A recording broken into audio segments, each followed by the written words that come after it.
Okay, baik. Bismillahirrahmanirrahim. Assalamualaikum warahmatullahi wabarakatuh. Salam sejahtera. Terima kasih kepada semua yang terus mengikuti secara langsung ini, dan pastinya hari ini bersama dengan saya untuk kita menemu bual seorang tetamu yang agak istimewa. Dan ini adalah satu itu wawancara yang agak istimewa bagi saya, dan juga bersama panel yang akan bersama dengan saya hari ini, tetamu yang bersama dengan saya hari ini, di mana untuk kita bawakan dia, untuk kita kenali dia, untuk kita ketahui siapakah dia dan mengapa dia ada di sini bersama dengan saya. Dan pastinya bersama saya di sebelah saya hari ini adalah Datuk Hans Isaac. Apa khabar? Baik, Datuk. Ya. Saya tanya Datuk khabar. Datuk tanya saya khabar. Saya tanya khabar. Saya selalu jumpa, tanya khabar tu. Okey, baik, Datuk. Okey, jadi bersama dengan saya adalah Datuk Hans Isaac, dan saya bukan Datuk, saya Hanif Ahmad. Okey, hari ini boleh panggil saya Hans. Hans. Saya Datuk. Okey, baik.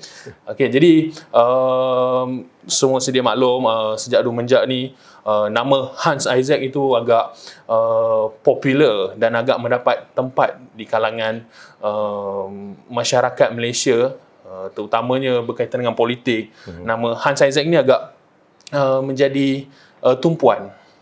Jadi disebab itulah Hans Isaac berada di sini bersama dengan saya untuk diwawancara. Kalau tak dia tak nak interview saya. Kalau tak, Hans Isaac tak ada di sini untuk diinterview. Tapi kita akan lanjutkan lagi perbincangan, akan dilanjutkan lagi tentang persoalan-persoalan mengenai politik. Jadi di awal ni, Datuk, mungkin boleh perkenalkan diri Hans Isaac, atau Hans tu Hanif ke? Boleh cerita kan sedikit tentang Hans Isaac sendiri. Silakan. Sebenarnya, nama saya Hans Isaac. Seperti yang tahu, saya tak ada nama glamour. Daripada awal saya dalam industri kreatif, saya pakai nama yang asal. Ya. Saya ni kacukan, daripada kacukan Portugis, India dan juga Filipino. Ya. Lahir di Johor Bahru. Usia saya sekarang dah 49 tahun. Tahun depan dah masuk 5 series. So, saya sudah selama 40 tahun saya menetap di Ampang Jaya, dan saya sekolah di sekolah St. John's di Kuala Lumpur, sebab di Ampang ni kepada Kuala Lumpur tu hanya 10 minit sekolah saya. So, masa tu saya dapat peluang untuk bersama saya sebagai Johanian, ya, St. John's. Ramai juga ahli politik datang daripada sekolah St. John tu. Leaders of the country, leaders of corporate industry pun ramai datang daripada sekolah St. John dan juga sekolah-sekolah lain. Ya. Buat masa sekarang, saya masih menetap di Ampang sini. Tak pernah keluar dari Ampang. Tak pernah keluar daripada Tak pernah keluar. Dan ramai orang tak tahu, dia ingat Hans ni daripada mana kan. Dia ni daripada Singapura ke, daripada mana. Sebenarnya saya orang Ampang. Itu sebabnya saya membina hashtag Kita Budak Ampang. Kita Budak Ampang ni adalah macam NGO saya untuk membantu masyarakat di Ampang Jaya, terutamanya di Ampang Jaya. Tetapi juga kita bantu orang di luar juga Ampang. Ya, macam Hulu Langat, Mangsa Bajir di Hulu Langat, semua kami sekiranya kawasan sekitar dengan Ampang, berhampiran dengan Ampang lah. Ya. So bagi saya mungkin di Ampang ni dah banyak benda dah saya lakukan di sini. Sebenarnya main bola untuk tim Ampang FC masa saya muda, orang Ampang kan tahu tempat-tempat yang mereka selalu makan, lepak dengan kawan. Saya belajar naik motor pun di Ampang dengan kawan-kawan budak Ampang. Belajar bawa kereta pun di Ampang. Segalanya di Ampang. Tapi sekarang ramai budak-budak Ampang daripada dulu dah pindah pergi ke Sungai Besi. Dia pergi ke tempat-tempat lain. Sungai Buloh, Taman Sara. Tapi saya tak keluar ke Ampang. Saya minta maintain di sini. Jadi dengan apa yang Datuk ceritakan tadi, jelaslah apa yang tertera di baju Datuk tu adalah Kita Budak Ampang. Ya, kita ada dua baju, Kita Budak Ampang dan Kita Otai Ampang. Kita Otai senior, kita kena hormati yang senior. Okey, baik Datuk. Jadi berdasarkan apa yang Datuk ceritakan, memang dari Ampang, dari awal, dari kecil hingga besar sekarang memang ke Ampang, dan sekarang pun memang ke Ampang. Masih di Ampang. Jadi kena tambah satu lagi, Datuk, hashtag apa ni? Selamanya Ampang. Selamanya Ampang. Okey. Saya ambil maklum, saya akan bagi. Jadi Datuk, saya buat t-shirt baru dah. keistimewaan Ampang ni, Datuk, selain daripada yang Datuk cerita tadi, Ampang ni antara daerah yang agak istimewa di dalam Selangor, kerana ada Ampang KL dan Ampang Selangor, Datuk. Itu antara keistimewaan Ampang yang boleh saya dia punya garisan di Ampang dengan Kuala Lumpur tu sebenarnya dekat Suzy's Corner, di bawah jambatan tu, di traffic light di Ampang Jaya, di Ampang Point. Saya tahu sebenarnya mana, sebab masa saya dulu naik basikal kat sana, saya tahu ada satu signboard cakap ni Kuala Lumpur, ni Selangor. So saya berdiri kat tengah, setengah badan saya di Kuala Lumpur, setengah badan saya di Selangor. Lagi seronok tu, kalau Selangor cuti, Ampang KL cuti. Ya. KL cuti, Ampang Selangor pun cuti. Itu uniknya duduk Itu dekat unik. Ampang Jaya ke Ampang ni, kawasan Ampang. Okey, baik. Jadi itu mungkin pengalaman awal daripada Datuk Hans Haizat berkenaan diri beliau sendiri, dan kita akan terus kepada soalan-soalan yang panas dan kita akan melihat bagaimana reaksi Datuk Hans Haizat sendiri tentang situasi keadaan sekarang. Jadi Datuk, tanpa melengahkan masa, saya akan jam kepada soalan yang agak panas. Kan? Semua tahu Datuk adalah orang yang daripada industri kreatif, sebagai seorang pengarah, sebagai seorang penerbit filem, pelakon, pengacara dan sebagainya. Dan Datuk mengambil langkah untuk melibatkan diri dalam politik, dan lebih jelas lagi Datuk berpartisipasi dalam parti politik sendiri. Ya. Mengapa Datuk? Sebenarnya masa saya usia 10 tahun sebelum ni, saya selalu bawa kereta saya keluar daripada Ampang Jaya dan saya tengok poster-poster masa PRU juga. Saya tengok gambar-gambar ahli politik kami semasa election kan, masa PRU. Saya tengok Ampang Jaya ni, masa tu saya tak fikir. Saya fikir dalam kepala, kat belakang ni saya, one day saya nak bantu masyarakat. Yang saya boleh, yang saya boleh mampu kan, apa yang saya mampu. Tapi so saya fokus kepada kreatif industri selalu. Macam mana nak bantu kru saya, macam mana nak bantu orang-orang industri saya. Ada 30,000 lebih pekerja, practitioners dekat industri kreatif kan. Mereka pun ada keluarga, anak masing-masing. So kalau kita kat 30,000 orang, sebenarnya lebih. Mereka cari makan, cari rezeki untuk keluarga mereka. So kelompoknya sangat besar. So saya cuba sedaya upaya semasa saya jadi pengurusi Finas, dan even sebelum tu saya dah cuba membantu kan. Tapi saya low profile masa tu. CSR saya tak bagi tahu siapa-siapa. Kemudian bila saya dah habis dengan Finas masa tu, saya rasa saya dapat gaji daripada Finas untuk 14 bulan. Lepas tu saya dipecat oleh menteri ni kerana kerajaan menukar secara terkejut, dan saya rasa saya tidak mau ambil apa-apa wang daripada kerajaan ataupun Finas. Ya. Dan saya bertekad pada masa tu saya akan bagi balik duit ni kepada industri saya. Betul. So saya buat satu program CSR untuk industri kreatif, datang mengambil bantuan tu daripada segi wang dan segi bantuan barang perabot, apa yang barang rumah kan. So bagi saya rasa lepas tu habis cakap kat tim saya, kita tolong lagi. Kenapa kita nak fokus hanya kepada satu? Itu pertama, the CSR part of it first. So kami teruskan. Setiap minggu kami turun 2-3 kali di kawasan Ampang untuk membantu. Sekarang kita cuba dah, masa tu COVID kan, so kita tahu ramai orang tengah susah masa tu, kita bantu. So apa yang tim kami dapat rasa seronok untuk membantu orang. Saya duduk dalam office ni, kita bincang nanti, cakap kenapa kita tak teruskan benda dengan secara besar. Fikir macam mana nak bantu masyarakat lebih besar. You have to be at some point in control of helping more people, saya rasa. Politik ni saya dah follow daripada lama. Tapi saya senyap. Sebab masa tu industri kreatif orang takut sebab satu parti je akan kontrol kerajaan. So kalau you luar daripada parti itu, anda di unofficially blacklisted atau tidak boleh buat event untuk diorang ke apa. Memang saya tahu. Sebab saya pun, kawan-kawan saya pada masa tu support parti lain, diorang tak boleh kerja. Diorang cakap susah lah. Sebab diorang selalu cakap nama ni, link dengan parti ni, parti tu. Sebab pada masa tu politics control by one party. Hari ni politics tidak dikontrol oleh satu parti. Ya, selalunya nak gabung ke kerajaan, ke coalition, ya, gabungan antara parti-parti untuk mendalui kerajaan. So mungkin sekarang hari ini kita kena tukar persepsi. Saya rasa kita kena jadi contoh di mana tidak kira mana parti kita terhormati antara satu sama lain. So hari ini saya ada kawan daripada Parti Bersatu, UMNO, DAP, PAS, dan kami boleh duduk di Ampang Jaya Gerai ni berbincang seperti ini. Tidak gaduh, tidak kecam antara sama lain, hormati antara satu sama lain. Dan saya rasa inilah politik baru yang kita harus menunjuk kepada rakyat. Dan saya bila melihat di RTM dan online sidang parlimen, banyak kali saya terkejut di mana saya melihat ketua-ketua negara kami berdebat dengan cara tidak menghormati antara satu sama lain. So saya rasa adakah ini satu contoh kepada anak-anak muda kita untuk didik mereka bagaimana kami nak politik.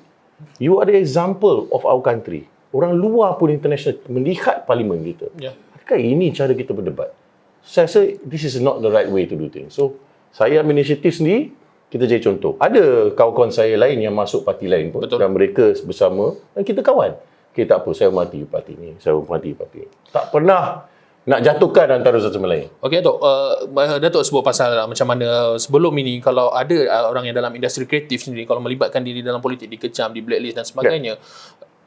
Okey, itu saya kira 2018 ke belakang. 2018, 2020 dan akan datang. Bagaimana Datuk nak melihat keterbukaan? Mungkin sekarang ini dah ada melihat beberapa anak-anak industri kreatif yang daripada pelakon dan telah menunjukkan sikap partisan mereka untuk setengah parti.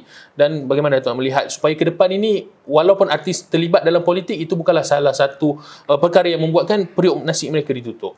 Saya rasa semasa saya di pengurusi Finas semasa tu kita tidak memilih anda datang dari parti mana. Ya. Terbuka. Kalau tender datang kepada Finas pun ahli perbadanan akan kata tidak, kita tak ni parti mana.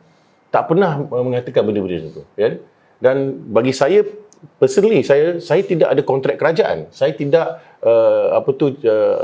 titik perlu saya atau hasil wang saya datang daripada private businesses. Tidak daripada saya nak tender daripada kontrak kerajaan. Saya tak pernah dapat kontrak kerajaan sehidup saya. Tak pernah. So saya rasa I'm independent. So mungkin daripada segi itu saya adalah kelebihan sedikit. Yang orang yang cari makan atau rezeki daripada kerajaan mungkin dia akan cakap, saya tak boleh. Saya berniaga lah bang. Tak boleh dah keluar macam ni. So dia nak jaga periuk nasi mereka. Saya faham benda tu. Tapi sistem atau mindset kami harus tukar. Kita kena terbuka kepada semua. Sebab kita mengikuti pasport kita atau IC kita. Ya, itu baru menilaikan kita siapa. Kita rakyat Malaysia. Okey, baik Datuk. Kita tahu dalam politik ini cabaran dia punya likunya tak mudah Datuk. Kita yakin itu tambah pula Datuk sebagai orang yang bukan dari kalau orang kata daripada bawah tu orang nampak track tu macam cantik lah dia ni, tapi Datuk sebagai orang yang saya kira memang popular, kemudian masuk politik dan jalan dan likunya cabarannya sangat dahsyat. Datuk bersedia? Saya harus bersedia kerana pertama sekali orang selalu cakap Hans, betul ke nak buat ni? Itu first dia cakap kan. Saya cakap kat dia, saya fikir balik. Pertama sekali, saya dah bayar ke semua saman saya bayar ke income tax saya bayarlah segalanya. Saya dah settle ke, ada ke benda yang saya lakukan yang benda salah dalam hidup saya. Saya rasa, saya ni orang yang agak disiplin. Anak arwah adik saya askar, Navy kan. So saya ni didisiplin daripada muda kan. Untuk jangan, satu, utang orang. Dua, kita buat benda mesti peraturan, struktur peraturan. So saya daripada muda dididik sebegitu. So saya rasa tapi dalam segi social media saya rasa kalau kita masuk politik macam-macam boleh berlaku. Macam-macam akan korek isu you Hans. Orang akan cari korek dan saya tunggu. At some point it's going to come. Guaranteed sebab kita ada cyber troopers. Kita ada handphone kita hari ini tidak satu handphone yang protected. Kita tahu handphone tu boleh di-tap anytime. Saya datang pada multimedia platform. Saya multimedia industry. Saya tahu what technology is about. Saya tahu what you boleh buat dengan telefon dan what tidak boleh buat dengan telefon. Boleh kita track individu daripada handphone? Boleh saya cakap. Tapi mungkin tidak terbuka kepada, diwawarkan kepada masyarakat. Tapi all around the world, benda tu berlaku. So saya tahu benda tu, at some point, dia akan cuba find something on it. Tapi, I have to make sure apa yang saya buat dalam hidup saya mengikut struktur peraturan. Itu aja. So mereka tidak dapat mencari. Lepas interview ni mereka cakap, kita nak cari benda Hans, kita nak jatuhkan dia. Kan? Sebab politik nak jatuhkan dia. Itu je kita dengar. Politik untuk jatuhkan. It's not the way it's supposed to be. Datuk cakap politik nak menjatuhkan orang lain. Politik ini digunakan untuk dam orang lain. Patutnya politik digunakan untuk kebaikan orang lain. Ya, betul. Sepatutnya. Datuk.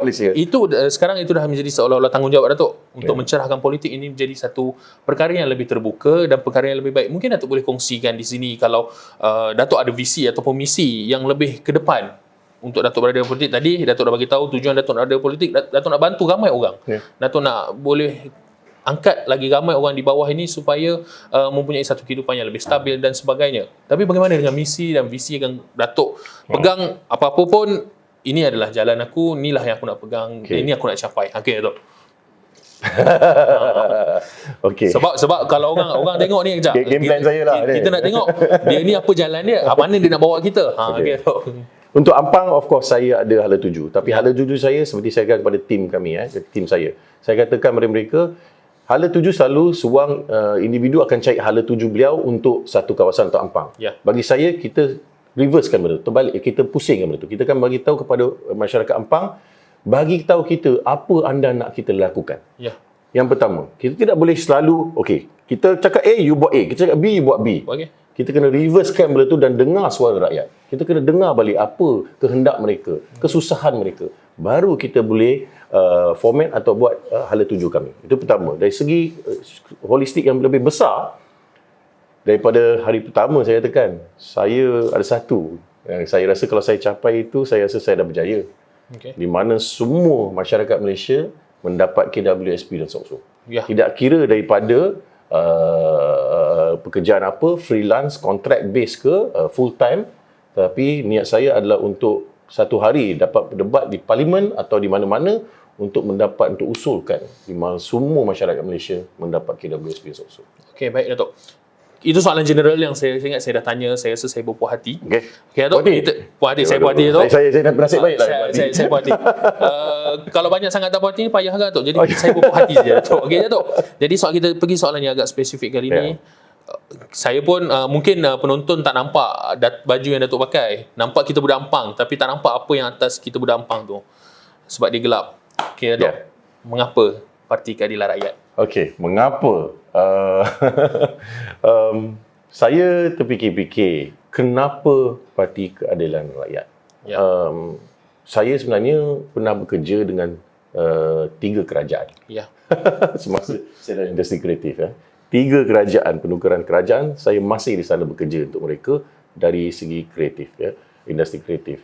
Kemudian saya lama, semasa saya 20 lebih tahun, saya pernah jumpa sekali terserempak dengan Datuk Seri Anwar Ibrahim. Ya. Di Langkawi. Saya masa tu tengah racing jet ski. Beliau timbalan Perdana Menteri. Dan beliau jalan tepi, dia stop, dia cakap, "Hello Hans, how are you?" Saya pun terkejut tengah repair punya jet ski tu. Saya tengok macam ni, dia cakap, timbalan Perdana Menteri. Saya pun terkejut. Lepas tu dia jalan, "It's a good day today, all the best." Dia ingat nama saya. Saya pun terkejut. Saya cakap, saya rasa saya semasa jumpa Datuk Seri Anwar, saya cerita dia kepada dia. Dia tak ingat lah. Saya ingat. Saya rasa, wow, kalau individu boleh ingat nama saya dan dia tak ada masalah untuk tegur sesiapa atau mana-mana masyarakat. Sebab dia tegur bukan saya. Sambil jalan dia tegur semua. Bukan hanya saya. Saya nampak, wow, that's a good leader, man. Itulah minda saya pada masa muda kan. So kemudian saya tengok pergerakan Datuk Seri Anwar. Saya cakap, dia dah sacrifice banyak untuk negara, untuk masyarakat. Dan dengan hidup dia, kan? Dengan apa yang telah berlaku dalam hidup beliau. Dia sepatutnya diberi peluang untuk ketuai Malaysia sebagai Perdana Menteri. Sebab sebelum ni semua dah rasa. Kita dah tukar berapa ramai Perdana Menteri kita, kan? Betul. Semua dah cuba. Betul. Kan? Semua ada kebaikan dan kekurangan. Kan? Kenapa kita ada orang nak halang dia menjadi Perdana Menteri? Apa kata kalau dia berjaya menjadi seorang Perdana Menteri yang baik? Satu Malaysia akan puas hati dengan Perdana Menteri itu atau beliau, kan?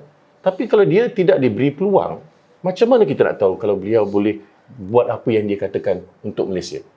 Saya kata dalam bahasa Inggeris, we should give him a chance. Kan? Selepas beberapa tahun, kita nilaikan sebagai rakyat. Kalau betul ke Datuk Seri Anwar Ibrahim adalah Perdana Menteri yang kami inginkan. Itu hak rakyat.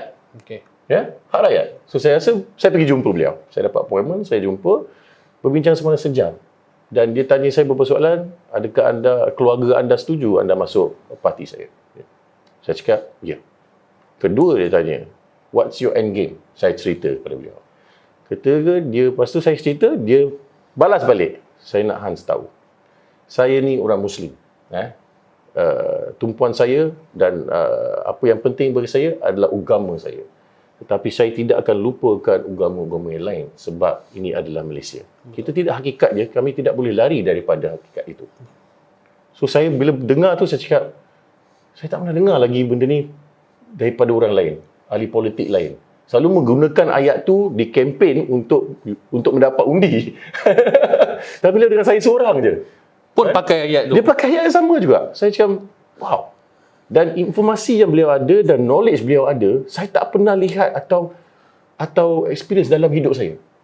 Saya cakap, he's a very wise man. You know, I said, so bagi saya rasa dia boleh jadi Perdana Menteri yang bagus juga. So lepas tu saya Isi borang. masuk borang. Okey Datuk, itu Datuk bagaimana untuk melibatkan dengan mengapa Datuk memilih Parti Keadilan Rakyat. Jadi Datuk pernah ada satu persimpangan ketika Februari. Yang saya ingat Datuk waktu tu masih lagi pengurusi Finas. Yes. Pengarah Finas yang tu. Dan Pengurusi. waktu tu kerajaan berubah. Yeah. Datuk boleh memilih untuk terus berada di dalam Finas waktu tu dengan memberi sokongan kepada parti yang kerajaan semasa. Yeah. Tapi Datuk memilih untuk memilih parti pembangkang dan seterusnya Datuk meletakkan jawatan dan memulangkan gaji. Kalau boleh saya tanya perasaan Datuk ataupun what do you feel waktu tu Datuk secara directly? Sebab Datuk berada di persimpangan. Bagi saya di persimpangan tu Datuk. Ya, itu turning point bagi saya. Ya, kalau Datuk boleh Sebenarnya kongsi. turning point, soalan tu soalan yang tepat. Itu adalah turning point untuk saya membuat keputusan di mana saya nak pergi lepas tu. Sebab saya rasa cara yang kerajaan pada yang ini, yang masuk pintu belakang, kita panggil kan, bila Sheraton move tu, saya rasa, saya ingat menteri tu adalah menteri yang saya rasa boleh menghormati, boleh bekerjasama. Tapi saya teks beliau, saya macam-macam cuba kontak special officer saya di Finas, hantar surat untuk berjumpa ni, yang kita pun sebulan dua dah tahu dah. Saya rasa dia ni tak nak kita lagi ni. Kan? So saya rasa tak apalah. Saya cakap dengan ahli permandangan, apa kata kita buat report card kami hantarlah report card professional. Kita pergi ke KKMM, kita duduk, kita bincang. Saya nak maklum satu meeting je untuk hand over report card kami dan teruskan apa yang kami ahli perbadan sebelum tu cuba laksanakan, kami cuba laksanakan dan hand over professional. Sebab benda ni tak pernah berlaku kat Finas. Selalunya tenang keluar, orang lain masuk, start balik. Apa? Kenapa? Kita dah buat setahun lebih kerja, kenapa tak sambungkan kerja tu dan tambah daripada ahli perbadan atau kementerian yang baru sekarang ada ni? Tak salah benda tu. Sebab isu-isu semasa di dalam kreatif adalah sama. Nothing changes in the problems. You see? Bertahun-tahun problem tu. So saya rasa bila tidak dapat jemputan kau pergi KKMM untuk jumpa menteri, saya cakap very unprofessional. Menteri ni very unprofessional. Bagi saya lah. Mungkin benda lain dia professional. Tapi isu untuk handle saya dengan ahli perbadan was done very unprofessional. So saya rasa okey lah, tak apa. I think kita tunggu untuk surat je lah. Kita akan kena pecat ni. So sehari sebelum raya, pukul 4, semua dapat surat. Pecat. Saya cakap kenapa menteri ni kasarnya. Tak boleh ke tunggu lepas raya. Kawan-kawan ahli perbadan saya semua esok beraya ni. Bagilah happy sikit kan. Lepas tu nak buat apa, you buat lah kan. Saya rasa tidak ada pemikiran untuk jaga hati sesiapa atau apa-apa atau professionalism kan. So saya keluar, saya tak sampai hala tuju yang saya nak laksanakan pada masa tu. So saya rasa okay, I've got to be above this. I've got to go somewhere yang boleh membantu industri saya kreatif, sebab end game saya pun adalah untuk membantu industri kreatif. Tapi kalau tengok tanggungjawab saya nantilah, kalau ada, kalau tak ada, I will continue buat apa yang buat sekarang kan. So itu turning point bagi saya. Setengah hati saya marah, setengah hati saya menjadi kuat untuk mengatakan tak apa, bila orang buat kita macam ni, biarlah. Saya akan buat lagi baik nanti. Tak apa. So saya turning point dalam tu. So orang-orang yang dalam Finas ni sekarang, diorang lah sebenarnya sebabnya saya juga berdiri di sini. Saya bukan nak dendam dengan diorang ke apa, tapi saya rasa terima kasih lah. Terima kasih kerana you buat tu pada saya. Saya tidak mengambil sebagai negatif. Saya ambil itu sebagai satu benda yang positif. Saya rasa you are the guys that put me here today, di mana hala tuju saya kepada arah ni. So like action speak louder than words lah. Yes. Saya ni kadang-kadang interview saya harus cakap. Tapi bila saya buat kerja, saya suka diam je. Saya buat kerja je. Interview terpaksa lah. Takkan nak interview kosong kan. Tak bunyi. Okey, baik Datuk. Jadi itu sedikit sebanyak Datuk. Mungkin yalah, tak nak ada kena ada letuju dan sebagainya. Datuk dah ada dalam politik. Siapa yang ada politik mesti ada cita-cita Datuk. Jadi apa yang Datuk harapkan, bukan Datuk harapkan, kalau boleh apa yang Datuk inginkan supaya Datuk boleh give more kepada rakyat? Nak jadi seorang ahli Dewan Undangan Negeri ke, nak jadi seorang ahli parlimen ke, nak jadi seorang menteri ke, nak jadi Perdana Menteri ke, apa? Perdana Menteri tak boleh. Okey, ya, betul. AB pun tak boleh. Semua tak boleh. Itu joke secara ikhlas, saya sebenarnya buat masa sekarang, saya dengan tim hanya buat kerja di Ampang. Okey. Kita dah, semoga saya masih berniaga. Tetapi saya ada dari segi NGO, kita berampang ni, kami akan buat kerja kan. Untuk mendapat jawatan, itu bukan kepada saya. itu kepada orang di hadapan saya. Maksudnya ketua presiden, parti dan juga masyarakat Ampang. Betul. Ya. Tetapi kalau saya diberi peluang, saya rasa Ampang lah tempat saya. Ini kampung saya. Ya. Kenapa saya tak boleh kan? Ya. Saya boleh cuba. Kan? Tetapi at the end of the day tu kepulang kepada orang lain, bukan kepada saya. Ya, betul. Dan kalau saya didapat peluang itu, saya akan jawab cabaran tu. Kalau saya tidak, saya akan teruskan perjuangan saya di Ampang ni. Ya. Saya akan bekerja dengan orang-orang yang ada dengan saya, dengan parti untuk membangunkan Ampang. Okey, betul. Saya setuju. Okey, Datuk. Jadi, bila dah melibatkan dalam politik, Datuk pastinya dah meninggalkan industri kreatif dan sebagainya, dan Peliknya tidak, sebab saya dijemput kepada banyak program-program. baru beberapa hari lepas saya nampak Datuk menyanyi di TV. Itu yang saya banyak program-program yang mereka masih panggil. Inilah satu benda yang positif dan keterbukaan yang kita nak. Itu yang mengejutkan saya sebenarnya, Datuk. Yang saya sepatutnya mungkin lepas interview macam ni dah saya di blacklist lah. Saya tanya bila apa ni?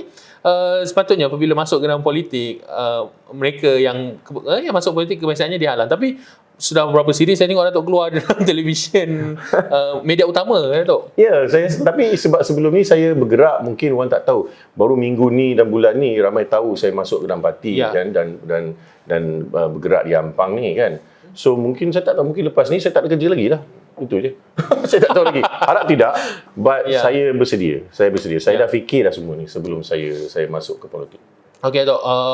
Last but not least, kalau Datuk betul-betul sukses dalam politik, betul-betul politik ini ada jalan untuk Datuk dan Datuk boleh carry, bagaimana Datuk, yang saya ingat satu perkara macam Datuk kata, Datuk takkan tinggalkan industri kreatif ni. Tak, tidak. Apa yang Datuk boleh, ni bukan kempen ya, cuma Datuk rasa kalau dengan aku ada di tempat ini, aku boleh bantu industri kreatif lebih lagi. Apa yang Datuk? Mungkin satu dua yang sebenarnya more. Yang more tu adalah dari sikit. Terpulang kepada kalau mungkin jawatan saya masih di dalam industri kreatif atau saya dapat jawatan di tempat lain pada masa depan atau tidak, saya tak dapat apa jawatan tu. Ini satu persoalan kita tidak tahu kan. So soalan ni buat masa sekarang macam dream kita lah. Free to dream. Free to dream It's free to dream kalau saya boleh, saya nak bantu industri kreatif dia dan kalau daripada holistik yang besar is obviously the KWSP also. Dari segi industri kreatif, saya melihat tu macam mana saya nak atur balik industri kreatif saya. KLCC di depan mata saya. Tapi di Lembah Jaya saya tengok cara orang rumah mereka, kesusahan mereka, saya terkejut. So saya banyak kali terduduk feel di tepi tangga. Maknanya saya penat. Feel tired. Tapi saya belum jumpa happy-nya. Happy-nya bila nampak muka mereka. Satu, mereka dapat selalu jumpa saya nak ambil gambar. Mereka cakap, datang rumah saya, flat saya di rumah kecil ni. Dan macam ni je, you datang juga. Saya turun. Saya tidak hantar budak-budak saya turun. Saya turun dengan budak-budak saya. Kami sama bekerja. Sekarang makin ramai nak mengikut kami. Tapi SOP ada. So saya minta maaf kepada ramai kawan-kawan di Ampang ni sebab kami tak boleh jemput semua. Sebab kami ada SOP. So 5-6 orang cukup kan. Kita turun, kita bantu. So feel tired tu setiap hari saya penat. Tapi bila saya tidur saya rasa tenang hati saya bila tidur kan. Dan saya nak satu Malaysia yang lebih selamat, lebih kami bangga, lebih kepada masyarakat. Tidak ada yang kaya selalu kaya. Apa yang orang tengah susah? Kenapa kita tak bantu lagi? Di corporate life dan industri ni ataupun mana-mana negara, yang kaya tu makin selama kaya. Kan?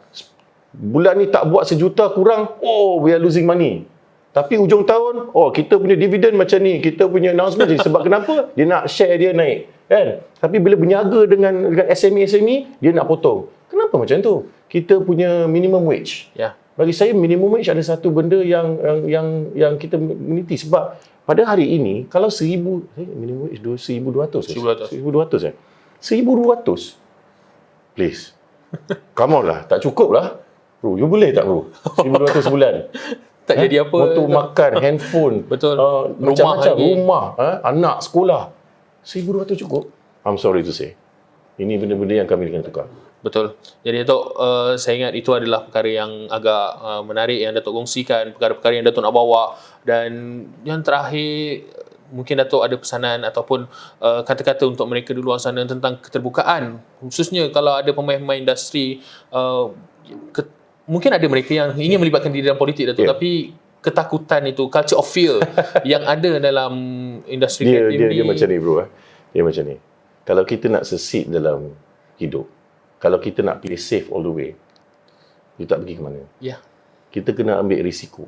Risiko untuk diri kita, tetapi risiko juga untuk kebaikan, kebaikan negara kami.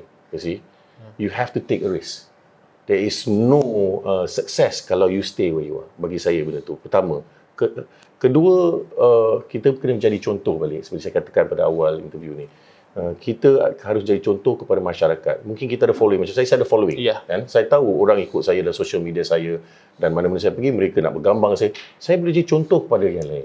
You see, semua akan jadi takut. Apa kita buat? Tak kira politik, tak kira kita nak buat filem, tak kira kerja yang dapat kerja yang baru ataupun nak buat bisnes yang baru, kita akan selalu takut. Tapi itu keunikan orang-orang Malaysia. Bila kita takut, bila kita susah, kita akan bangkit. Dan bagi saya harus play my part. Saya tak boleh bercakap dalam interview tapi saya tak laksanakan. Betul. Saya harus laksanakan, baru orang nak interview saya. Kalau saya cakap je, macam cakap, dia ni berpolitik, nak kita untuk undi je ke, kalau apa nak dia baik ke, kalau dia masuk politik dapat peluang. Saya cakap, I'm not doing that.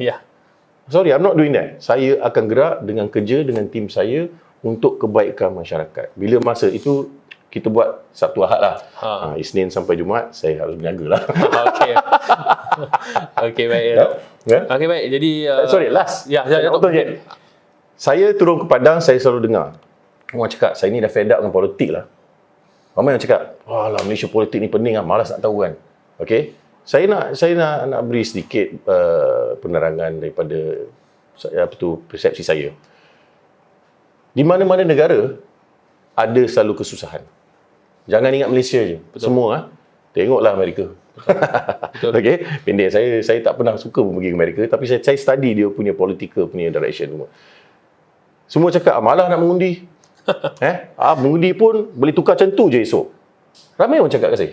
Saya turun Padang, semua cakap benda tu. Bagi saya, itu satu kesalahan. Pemikiran itu salah. Sebab, jangan give up on the system. Undi anda penting untuk masa hadapan. Anda ada hak untuk mengundi untuk sesiapa. Kan? Itu ada hak anda. Jangan lepaskan hak tu. Ini untuk kebaikan masa hadapan kita. Bagi saya, kalaulah kita pergi ke PRU, kalau apa-apa berjadi, kita kena sokong dengan cara yang positif. Kan? Saya tidak katakan parti mana. Betul. Undi adalah hak anda. Betul. Kan? Betul. Okey, baik. Saya ingat satu ruang yang baik untuk saya hari ini bersama dengan Dato' Aizat. Banyak yang telah Dato' Aizat kongsikan penglibatan awal beliau, bagaimana beliau mengambil pendirian untuk berada di sini, dan saya ingat itu adalah satu penjelasan yang cukup mampan, dan itu adalah perkara yang sangat perlu dititikberatkan dan perlu difahami oleh mereka yang sedang menonton supaya tidak tersalah faham ataupun tersalah anggap tentang apa yang Dato' Aizat cuba sampaikan pada hari ini. Dan saya mau besar hati, terima kasih sekali lagi Dato' Aizat, terima kasih kerana sudi bersama dengan saya pada hari ini, dan kita akan kembali mungkin Dato' Aizat untuk siri yang kedua. Kita lebih perbincangan yang lebih serius mungkin. Hari ini kita salam pengenalan kata orang. Mungkin yang akan datang kita akan lebih berbincangkan perkara yang lebih detail ataupun perkara yang lebih menarik untuk kita kongsikan. Atau mungkin perkara yang selepas ini adalah nak membincangkan tentang dasar-dasar ataupun perkara yang lebih mungkin orang ingat saya ni pelakon tak erti dasar-dasar. Betul. Itu matlamatnya Datuk. Sebab ramai orang tak tahu saya ni selain daripada pelakon, saya ada bisnes. Saya tahu corporate structure, saya tahu benda-benda tu. Tapi saya tak menunjukkan. Kita kalau boleh lepas ni kita nak tengok, jangan orang ada persepsi pelakon jadi ahli politik. Jadi pelakon je lah. Sebenarnya lakonan tu hanya di depan kamera. Ya, betul. Tapi bagi saya ini depan kamera, tapi ini interview. Lakonan tu adalah benda lain kan. Itu adalah cari makan kita masa tu. Di luar tu kita manusia biasa. Jadi betul itu yang kita akan bawakan siri akan datang. Kita akan melihat bagaimana seorang pelakon yang dikatakan di luar sana yang tak tahu apa-apa, mungkin satu perkara yang serius boleh dibincangkan. Jadi saya ingat itu sahaja untuk siri kali ini. Teruskan menonton dan terus mengikuti kami, dan mungkin dengan lepas Dato' Aizat ada artis lain yang akan kita interview. Mungkin sekian saja daripada saya. Assalamualaikum warahmatullahi taala wabarakatuh. Terima kasih.